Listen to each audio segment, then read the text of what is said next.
اس کی ریزن یہ ہے کہ انڈیپینڈنٹ کرنے کے چکروں میں انہوں نے پچھلے کو 30 40 50 سالوں میں جو آپ نے ایک بیانہ بنایا تھا تو اس کا اب آپ کو کیونکہ بیسیکلی جو کپل ہے یا جو نوجوان لڑکے لڑکیاں ہیں وہ بچے نہیں رکھنا چاہتے، اور اس کا ان کو انسینٹیو نظر نہیں آتا، اور اس وجہ سے گورنمنٹ نے اب پاپولیشن انکریز کرنے کے لیے کیا کیا کہ ان کو بہت سارے انسینٹیو دیے ہوئے ہیں. فار ایگزامپل ناروے کے اندر ان کو یہ ہے کہ میرے خیال میں پورے سال کی ود پے چھٹی ملتی ہے آپ کو، آپ اس کو 10 مہینے اور بھی بڑھا سکتے ہیں تو پھر آپ کو 80% آپ کی سیلری کا ملے گا. اس طرح اور بھی بڑے پرکس ہیں. اگر آپ برتھ کی طرف جاتے ہیں، جتنے بچے آپ پیدا کریں گے اتنے آپ کو پیسے زیادہ ملا کریں گے، اور یہ سارے انسینٹیوز وہ دے رہے ہیں کس لیے؟ کیونکہ ان کی پاپولیشن جو ہے نا وہ ڈکلائننگ کی طرف ہے.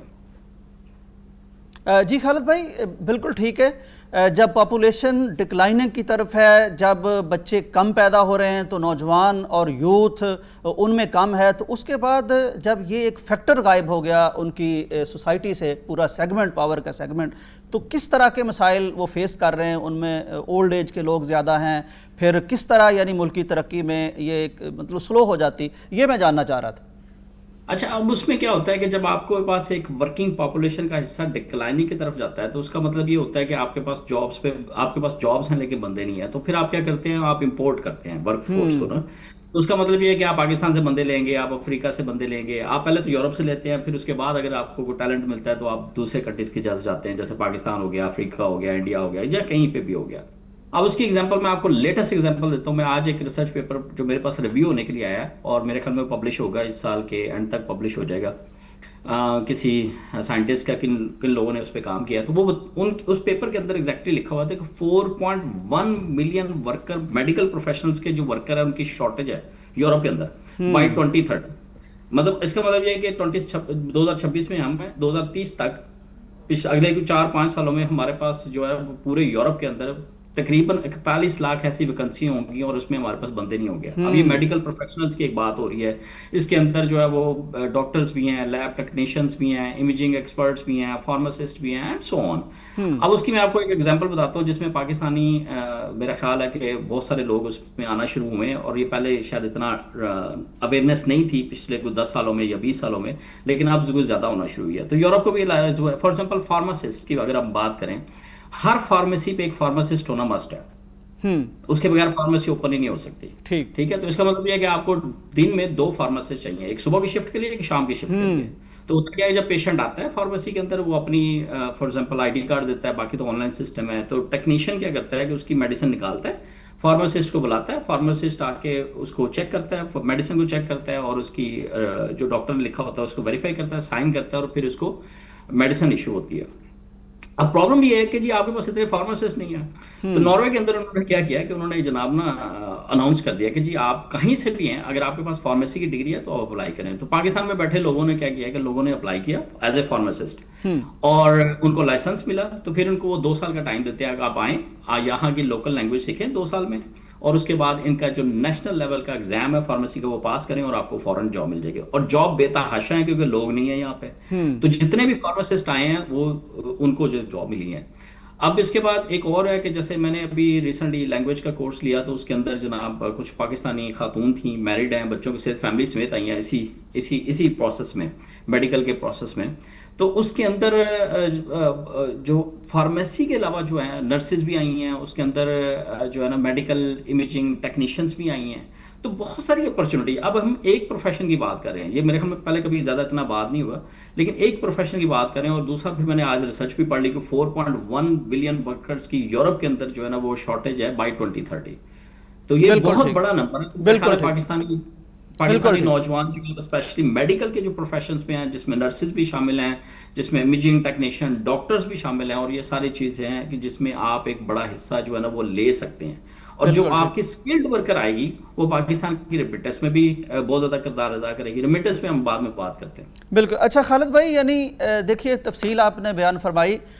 جو نقطہ ہے جس پر ہم بات کرنا چاہ رہے ہیں اور پاکستانی قوم کو متوجہ کرنا چاہ رہے ہیں اور ہماری یوتھ کو متوجہ کرنا چاہ رہے ہیں، وہ یہ ہے کہ دیکھیے یورپ پورے میں اگر اتنی تعداد میں انہیں نوجوان چاہیے، افراد چاہیے، ان کا یعنی سیکشن کوئی بھی ہو سکتا ہے، ان کی جاب اپرچونٹی کوئی بھی ہو سکتی ہے، لیکن بیسک نقطہ یہ ہے کہ اتنا بڑا ڈکلائن، اتنا بڑا طوفان، اتنی بڑی گراوٹ اور زوال ان کے سامنے کھڑا ہے اس لیے کہ نوجوان نہیں ہیں۔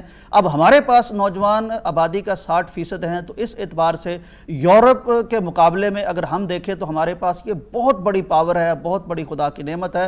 تو مجھے یہ اب بتائیے، یعنی پوائنٹ ہمیں سمجھ میں آ گیا، یہ بتائیے کہ ہمارے پاکستانی نوجوان وہاں جاتے ہیں، کچھ شعبوں کا آپ نے تذکرہ فرمایا، وہاں وہ کام کرتے ہیں، چلیے یعنی ان کو ضرورت ہے، وہ تو چاہ رہے ہیں، لیکن یہ ہمارا ایک جو برین ہے نا، ہماری یوتھ ہے، ہماری پاپولیشن ہے، تو وہ کون سے کام ہے جو وہاں جا کے تو خوشی سے کرتے ہیں، لیکن وہ پاکستان میں بھی اگر کریں جو نہیں بھی جا سکتے، تو وہ کون کون سے کام ہے وہاں تو خوشی سے ہمارے نوجوان کر لیتے ہیں، لیکن یہاں بھی انہیں کرنا چاہیے؟ اچھا، یہ بڑا انٹرسٹنگ بات ہے۔ اس کی ریزن یہ ہے کہ یہ کام میں نے خود بھی کیے ہیں جو میں نے شاید پاکستان میں کبھی نہیں کی، شاید یقیناً کبھی نہیں کیے تھے۔ ٹھیک، اور میرا خیال جتنے بھی جو پروفیشنلز آتے ہیں یا اسٹوڈنٹس آتے ہیں تو وہ یہ سارے کام کرتے ہیں۔ تو پہلے تو میں آپ کو بتاتا ہوں کہ مجھے بہت ساری کیوریز آتی رہتی ہے، اور اس میں اسٹوڈنٹس کی بھی آتی ہیں، اس میں ینگ پروفیشنلس کی بھی آتی ہیں، اور اس میں سم ٹائم پیرنٹس کی بھی آتی ہیں۔ وہ جو پوچھتے ہیں کہ جی ہم اپنے بچوں کو کیسے باہر بھیجیں، تو میں ان سے بتاتا ہوں کہ بہت سارے طریقے ہیں باہر بھیجنے کے۔ فار ایگزامپل شادی کی بیس پہ بھیج سکتے ہیں، جاب کی بیس پہ بھیج سکتے ہیں، اسٹڈی کی بیس پہ بھیج سکتے ہیں، اور بھی اس طرح کے طریقے ہیں۔ لیکن دنیا بھر میں سب سے آسان طریقہ جو باہر موو ہونے کا، جس میں یورپ ہو گیا، امریکہ، کینیڈا، آسٹریلیا، کہیں پہ بھی آپ جانا چاہ رہے ہیں، وہ اسٹڈی بیس پہ ہے۔